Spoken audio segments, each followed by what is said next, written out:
I think the most important thing NFL teams and fans as well should think about when it comes to drafting a quarterback is which quarterback is not the most talented, which quarterback fits our system the best. And I think that's how you should view it, because the most talented quarterback is not always the one that fits what you want to do offensively the best. And I think more than anything, talent obviously helps. But when you want to talk about having these quarterbacks hit, right? Not just being a flame out and in 3 years having to draft another quarterback.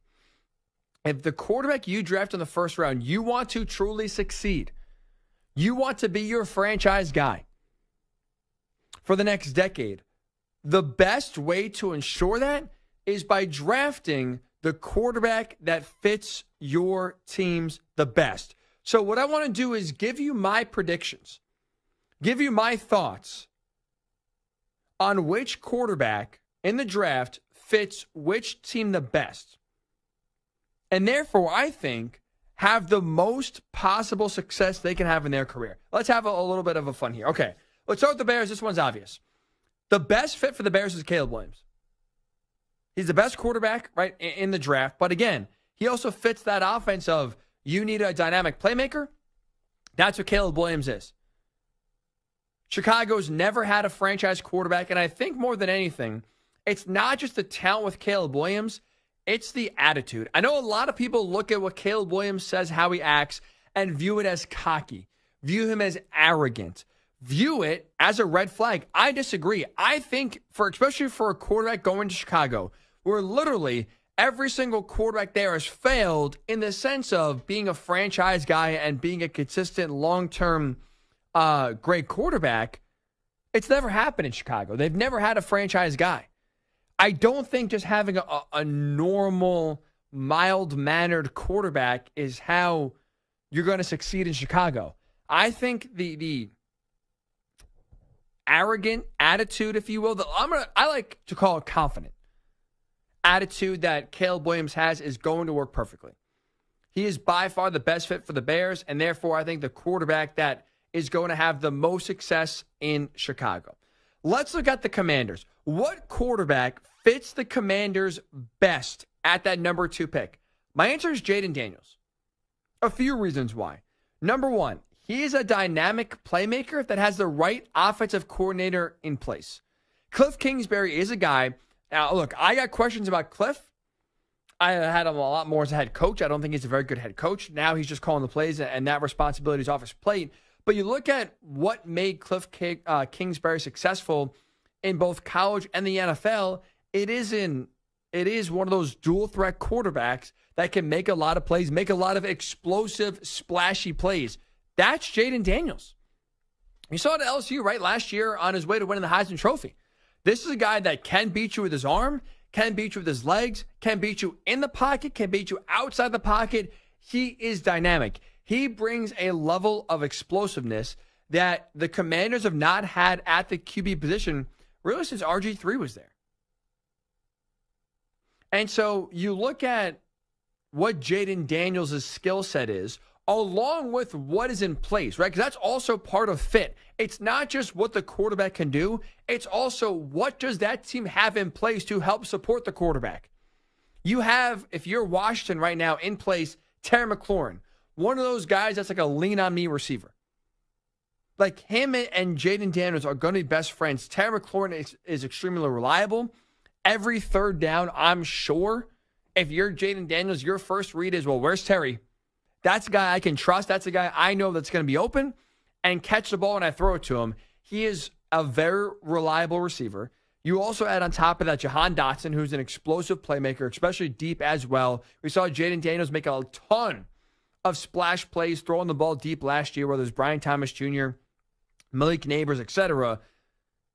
Daniels had a ton of success pushing the ball down the field. He'll be able to do that with Dotson. So you have like good playmakers at receiver. Austin Eckler is a tremendous safety valve out of the backfield. I know he had a brutal year for the Chargers last year, but I do think he still has some giddy up left in those legs. And I think he now, with a new change of scenery, he'll have a breath of fresh air. But also, too, just being kind of one of those receiving threats out of the backfield will help Daniels a ton as well. So you look at what the Commanders have in place. Look at the offensive coordinator, Cliff Kingsbury, and where he's had success, those Kyler Murray style of quarterbacks, dual threat that he's had coached. Daniels fits that mold. To me, Jayden Daniels is not only the best fit for the Commanders, Commanders are the best fit for him. Commanders, number 2, got to be Jayden Daniels. The Patriots at 3, the best fit for them at quarterback? Nobody. The Patriots should pass on a quarterback at number 3. Here's why. They have nothing to surround the quarterback. They got nothing. And there's not a quarterback that's going to be available to them at number 3 that is a come in with bereft talent around him, still, take over the team. Andrew Luck was that guy for the Colts. When he was drafted in 2012, the Colts had no talent. They didn't have many, they didn't have any proven receivers. I mean, Reggie Wayne was still there. So outside of Reggie Wayne, they did not have many proven receivers. The offensive line was in flux. Andrew Luck, though, is one of those quarterbacks that's basically, hey, get on my back, I'm going to carry you. He carried in his rookie year the Colts to the playoffs with not a lot of help around him. Caleb Williams, I think, is a quarterback capable of doing that. He, though, unfortunately for the Patriots, is not going to be available at number 3. There is not a guy, whether it's Drake Maye, J.J. McCarthy, Bo Nix, Michael Penix Jr., there is not a quarterback that's going to be available to the Patriots at number 3 where they could draft and feel good about putting him in the starting lineup when there's no help around him. Patriots struggled to run the ball last year, so there's not at least the ability to lean on the ground game. I mean, who are you throwing to? Kendrick Bourne? Get serious. There's not a receiver or even a tight end. I don't think Hunter Henry's, at this point in his career, a big threat whatsoever. There is not an infrastructure in place that could help a young quarterback succeed. So I don't think the Patriots should draft well, because I think in 3 years you'll be drafting another quarterback. In part because you can't help him out. So do the smart thing. Draft your quarterback's help now. Take Marvin Harrison Jr. Take Marvin Harrison Jr. at 3, call it a day, and start to build your offense from the outside in. Get receivers. Get playmakers. Help your offensive line. And then in a year or 2, draft a quarterback. That's my plan for the Patriots. The best fit for them, no quarterback. Giants at 6, also in the market reportedly to draft a quarterback. Same thing. I think they should pass on a quarterback because of everything I just said about the Patriots. Giants got nothing. No receivers.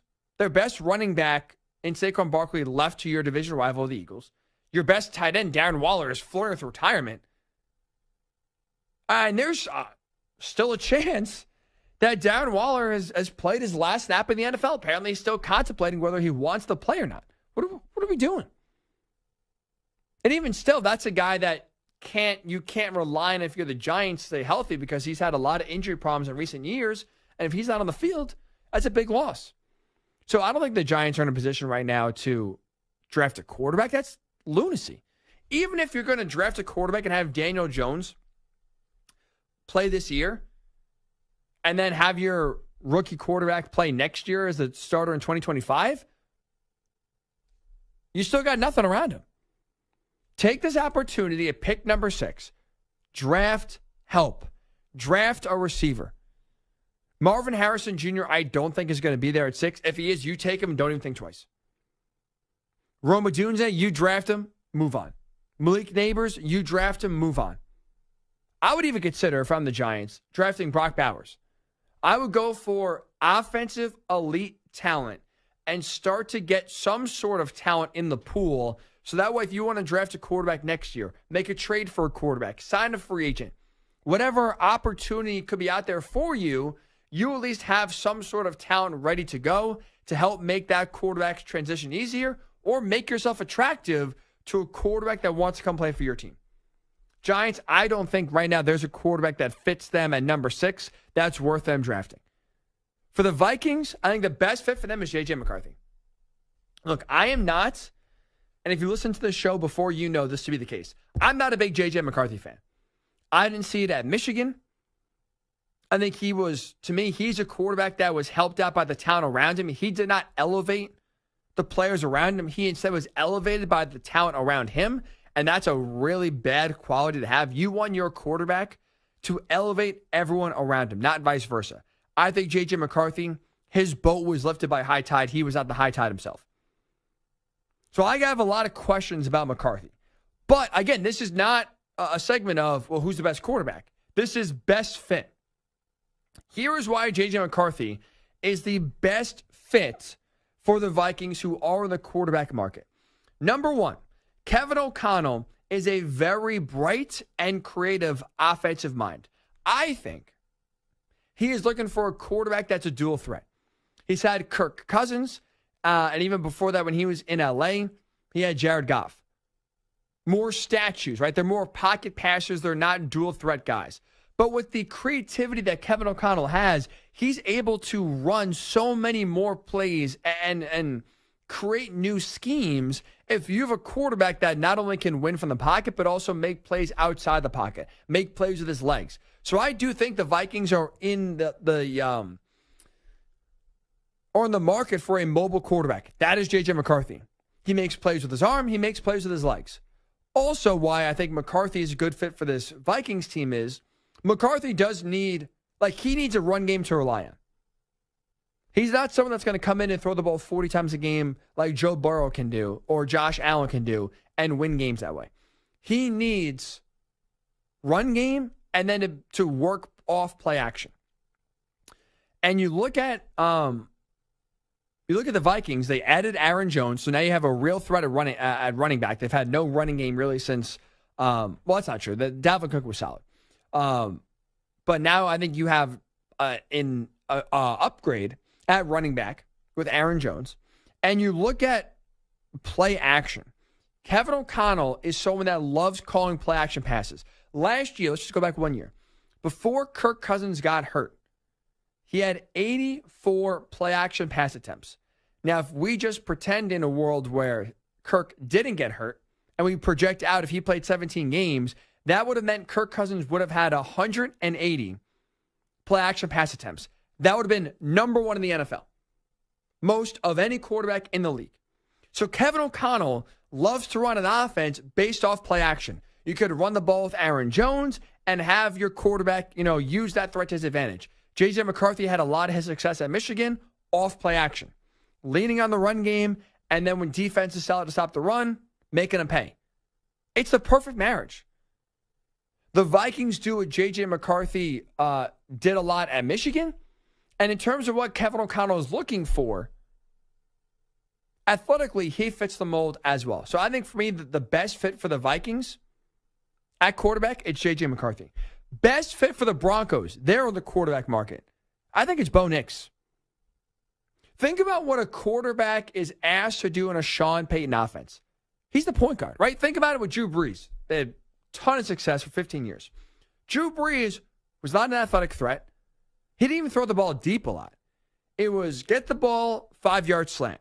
Get the ball, 5-yard out. A lot of short, intermediate crossing routes. Get the ball, point guard, boom, boom, boom. We're going to slice you and dice you up and down the field. That is what I think ideally Sean Payton wants his quarterback to do. Guess who does that better than anyone in college? Bo Nix. He's more athletic than Drew Brees, absolutely. He's more in that dual threat mode of Russell Wilson. But you look at his play style, Bo Nix does fit a lot into what Drew Brees did. You look at last year, Bo Nix averaged 2.44 seconds per drop back at Oregon. That was the fourth fastest time in college football last year. So he's getting the ball, boom, boom, read, ball out of the hand. Just like Drew Brees. You look at the average depth of target for Bo Nix last year, 6.8 yards per pass. Third lowest in college football. So he gets the ball out fast, and he's throwing it short distances. That, I think, is what Sean Payton wants in his offense. And that's why he moved off of Russell Wilson so fast in a year, because Russell Wilson wants to sit back there, scramble around, and throw the ball 40 yards down the field every single play. That is not the Sean Payton offense. What Bo Nix ran at Oregon is the Sean Payton offense. That's why it's the best fit. Bo Nix is the best fit for this offense. He's accurate. He's decisive. He knows where to go with the ball. Being 24 years old, by the way, I think is more of a positive than a negative. He's basically a coach on the field. That's going to be huge. I think helps limit the learning curve of a rookie quarterback. Bo Nix, I think, checks every single box Sean Payton is looking for at a quarterback. Best fit for the Broncos, Bo Nix at QB. Finally, the Raiders. I think the best fit for the Raiders at QB is Drake Maye. When you look at Antonio Pierce right now, the full-time head coach of the Raiders, coming off last year, I think the biggest thing he needs at quarterback is juice. Like, you need a guy that brings juice with him to the starting spot. That's Drake Maye. This is a guy who's a flashy player, right? He makes splash plays. He's athletic, can make plays out of the pocket, great arm, accurate, can make plays with his legs and his arm. Like, you look at the Raiders for a decade. Forget just last year with what they had. Look at the Raiders for the last decade of what they had at quarterback. Derek Carr, Jimmy G, Aiden O'Connell, all very similar. Pocket passers. Not making a lot of plays outside of the pocket. Not making a lot of plays in general, right? They're not big playmakers. They'll work within the offense. But if you just say, hey, go make a play, they're not those kind of quarterbacks to do that. Drake Maye is a guy that if you tell him, hey, look, Drake, we need to play here, he can make them. Did a lot at North Carolina. I think he's a perfect fit for the Raiders. He brings the juice that organization is looking for. He brings dynamic playmaking that team has been missing for, I would say, a decade at that quarterback position. He's the perfect fit. There's one guy left off, and that's Michael Penix Jr. Because I think if this team drafts Michael Penix Jr., they are a legitimate Super Bowl contender in 2024 and beyond. And that's the Miami Dolphins. Hear me out on this. This is what Michael Penix Jr. is at the next level. He's a better version of Tua Tagovailoa. And that's all this offense needs. That's all this Dolphins team, I think, needs in order to be a true Super Bowl contender next year. Because if you look at what Miami's missing, I know they lost Christian Wilkins, which is a big loss on the defense. But when it comes to like being a Super Bowl contender last year, why they weren't, it wasn't the defense's fault. It was the offense's fault. And specifically, it was Tua's fault.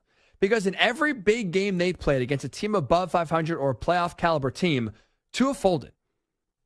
He played terribly in every single game the Dolphins played against a playoff team. The one win they had against the Cowboys, he didn't even play that well. And so all Miami needs is a quarterback to play his best football in the biggest moments. And that exactly is what Penix does. Look at his last 2 years at Washington. He played 11 opponents that were ranked at the time the Huskies played him. Penix's record in those games, 10-1. 10-1 in 11 games he played as a Husky against ranked opponents. In those 11 games, 23 touchdowns, 8 interceptions. He leads his team to victories in the biggest moments, and he also plays well in the biggest moments. This is a guy who has an amazing arm from the pocket. I mean, you talk about throwing the ball deep and accurate and putting it right in a position where only a receiver can get it and making a 50-50 ball more like an 80-20 ball for his receiver. Penix does that better than any quarterback in this draft, even better than Caleb Williams. He is unbelievable at throwing the ball deep. He's good at protecting himself. I think he's more mobile than he gets credit for, but he is a pocket passer, but he can, again, make plays outside the pocket. But when you look at what this Dolphins offense needs with Tyreek Hill, with Jalen Waddle wanting to go deep and throw the ball deep, Tua, you saw, can do it. But Tua also in the biggest games continue to come up small. Was terrible in Week 18 against the Bills at home, in which the Dolphins could have won the division and got a playoff game at home. Instead, lost that game where they had to go Kansas City round number 1 in minus 30 degrees. They had no chance on the start. You get Michael Penix Jr., a guy who plays really well in the biggest games of the season. The one thing the Dolphins are missing, I think they are a true Super Bowl contenders early as next year. I am all in on that move. That, to me, if you're the Dolphins, that is the perfect fit for what this team is missing.